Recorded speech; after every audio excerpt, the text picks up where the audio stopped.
Hello, hello, hello. TM24 here, and we are back with some more Marvel Snap content. Now it's Monday, so let's start with a look at the meta. I've got 5 of the most common, probably 5 of the best decks out in the Marvel Snap meta right now, and I'll run through each of them for you here real quickly. First up, we've got Destroy. Now, this is a fairly standard list. As you can see, we've got the Destroy package in pretty much every single card. Now, there's one card that I really like the inclusion of that you don't typically see in these Destroy lists, and that is Forge. Being able to give the next card +3 power after his buff can certainly come in huge. Whether you're going to give that to Deadpool or maybe Nimrod, all of a sudden you have options to really kind of level up the amount of power that you can put out here. So I really like the inclusion of Forge. Other than that, you're just doing Destroy things. You've got Carnage, Venom, Deathlock to kind of help you get those destroys. If you want a really sneaky play, you've got that Nimrod into Zola. Of course, those are going to be discounting your death and really powering up that null. And that's not to even mention Wolverine, who's in here. Destroy him as many times as you can. But like I said, a fairly standard list. Now, if you want to switch some things out, you certainly can. And I've got some good replacements here for you. The first one actually going to be really easy. We're going to be looking at Yondu. Pretty much a staple in Destroy lists. Yondu makes a ton of sense, powering up that null and discounting that death. Now, he's not the only card. If you want to look at maybe a new card here, we've got Dakin. If I can find him here. Give me 1 second here. There he is. So you're adding that shard to your hand. Now we've got plenty of ways to destroy, so doubling up his power, maybe even after Nova is destroyed as well, is going to get you a really nice source of power out there. And then finally, we've got a couple other, I guess 2 other ones. I've been seeing a lot of Sabretooth lately. Not really sure why. I mean, the free 4 drop or free 4 power is very nice. But I'm not sure where the love for Sabretooth has been coming from. And then if you want to go all in on that Destroy, of course, you could always run Shuri. Shuri on 4 into Nimrod on 5. And all of a sudden, if you can destroy that Nimrod with Carnage and Venom, or maybe even just Zola, you're probably going to win that game. So this has been the Destroy list with 3 additional cards. A very solid list, a list that's been around for a long time and is definitely going to get you wins. But let's move right on to the next one here. And that next one we've got is Mr. Negative. Now, I've been seeing a ton of him lately. Maybe that's because of the weekend that he was to be seen, but he's been really strong. And this list I really like. Of course, you've got Mr. Negative. But right now you're running maybe just Zabu or Psylocke. We'll get to Psylocke in a second. She's one of the other cards that you can put in this list. But being able to get Zabu down, and then you're including Wong in this list. You've got cards like Ironheart, Wolfsbane that are really going to enjoy going off on Wong. Now, a lot of these lists are running Surfer as well. So you could really pile on the 3 drops here. But this list, again, you can put out crazy amounts of power. If you get that free Iron Man into that free Mystique, you win. If you go Wong into Mystique, guess what? You probably win. So there are tons of ways to win with this list. Now, a couple of other inclusions that we could certainly see. First one, we already talked about it a little bit, but Psylocke makes a ton of sense, being able to get that Mr. Negative down early. Kind of a standard Mr. Negative card there, but that's not the only one. We could also run over to our 5s and 6 drops. And 5 drops, if you wanted to go and make sure you draw those 0-cost cards, Jane is going to be great for that. You'll probably want to lean heavier on the cards that cost 0. So maybe if you're going to do that, you want to include another card like Zola in there as well. Being able to destroy a friendly card, you've got a couple of nice options, the main one being Iron Man, and even just playing Zola into his own lane first is not a bad option there. So, like I said, I've been seeing a ton of Mr. Negative, and you guys kind of know what can go in this list.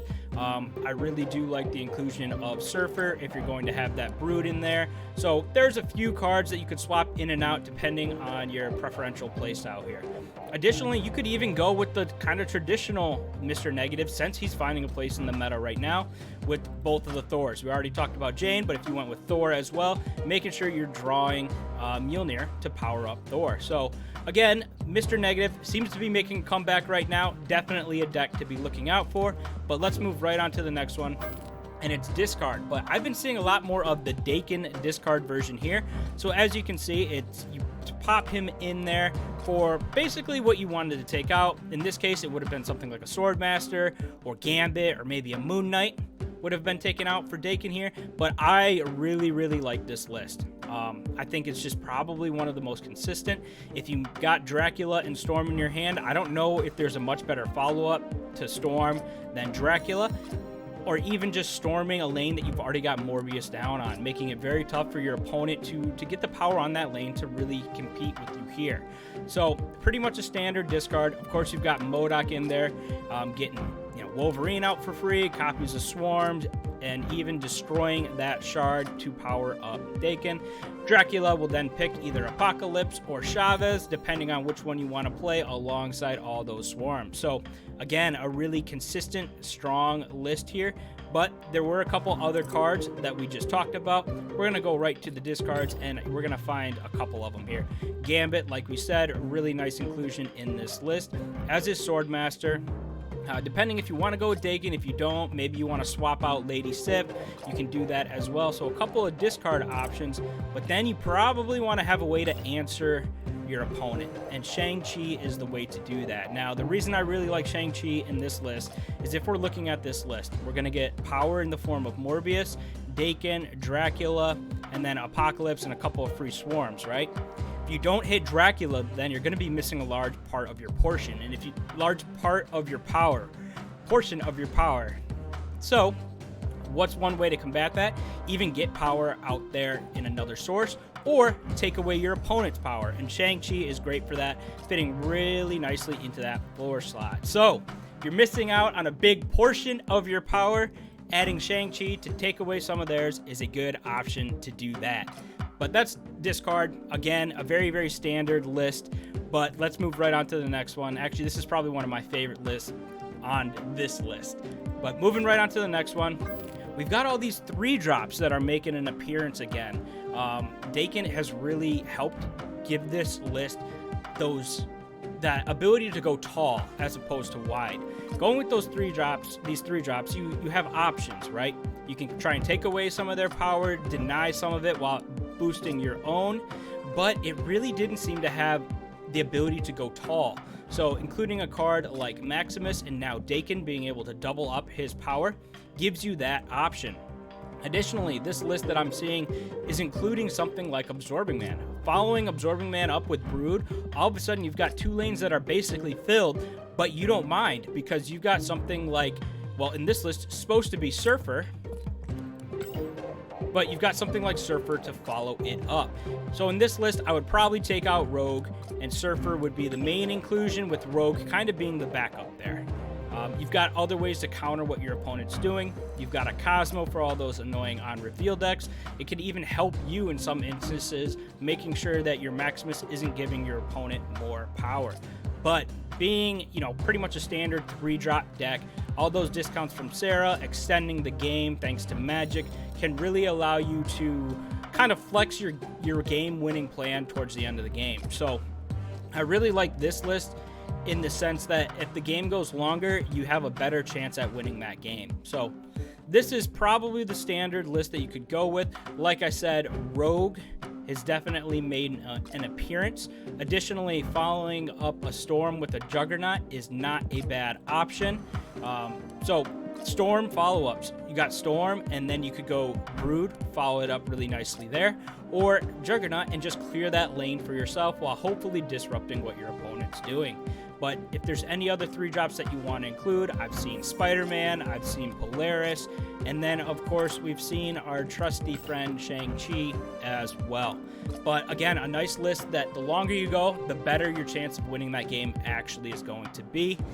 Again, a really nice list, but let's move on to the last one here. And you can see I've got it kind of as a move deck. This is one of the most interesting lists that I've actually seen. If anyone has played this list, you know what card I'm missing, which we'll get to that in one moment. But just looking at this list, I think what it really does well is that it keeps your opponent guessing. They don't really know where most of your power is going to be because your power can move around. Captain Marvel, she's going to find that lane you need her to find. You can start powering up Kraven thanks to your own cards in Nightcrawler or Jeff, or even Captain Marvel if you leave that slot open. But you can also then power up Angela the same way at the same time. So you can play Nightcrawler and Jeff onto Angela and still move them away. You could play something like a Polaris on that Angela lane and pull something small where Angela and Polaris are going to carry that lane by itself.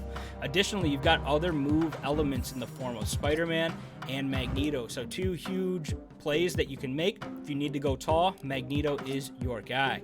But this list, like I said, is one of the most interesting that I've seen, and I'm probably missing maybe the biggest component in this list, and it's in the form of Silk. Now, Silk didn't find a whole lot of love when she first came out, but after seeing her in action, I'm really excited for when she's going to be in those spotlight caches, because I'm going to be going after her so that I can play this deck to its fullest potential. So something like Silk is going to be really, really nice. Additionally, if you've got Storm, again, I can't say how valuable Storm here is, especially in a move list, because Captain Marvel can get over there. Jeff can get over there. Nightcrawler can get over. We can still fill that lane and not worry about, not having enough power there. So I really feel like Storm is a nice inclusion here. Additionally, you've got Legion in this list. Another of these newer cards that, is fairly niche, but can definitely impact the game. So this list can get a lot of 5-power cards out there by turn 4, turn 5. So with that being the case, you can follow up with a Legion. A lot of these games are going to 7 games now, so having Legion as that option to shut it down early, where you've already got some really nice power out there, means that you're probably going to win that game. So I really like this list as well. Probably not my favorite, just because I am missing that super important piece in Silk, but definitely a strong list nonetheless, and one that I've been seeing more and more of as I've been playing. But these have been the 5 lists that I'm seeing the most of. Just a quick recap: we've got the Destroy list with the inclusion of Forge, a little bit different there. Then we've got the Mr. Negative list. I really like the Zabu right into Negative or Wong. Seems like a game-winning play regardless of which one you end up making. Then we've got the Dakin discard being super strong. Now you've got an even better option in the 3-drop slot. I think when I did my Dakin video, I even mentioned that, and now I'm starting to see it come to fruition as well. So you've got the Dakin discard list, and then you've got all these 3-drops with Dakin included. Being able to go tall with Dakin Maximus here gives you some real potential. Additionally, you've got answers in the form of Killmonger, Cosmo, and cards you don't mind destroying at all. And again, we see another appearance of Forge and Absorbing Man, a couple cards that have recently gotten buffs, so it's nice to see them getting some play.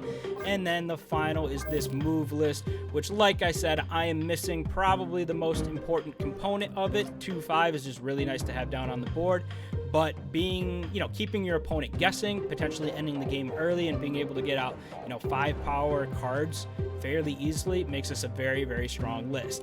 But I'd love to know what you guys think of the lists here. Have you been seeing as much of them as I have?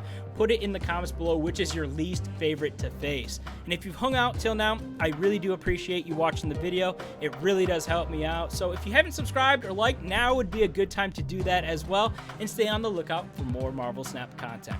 And until then, have some fun.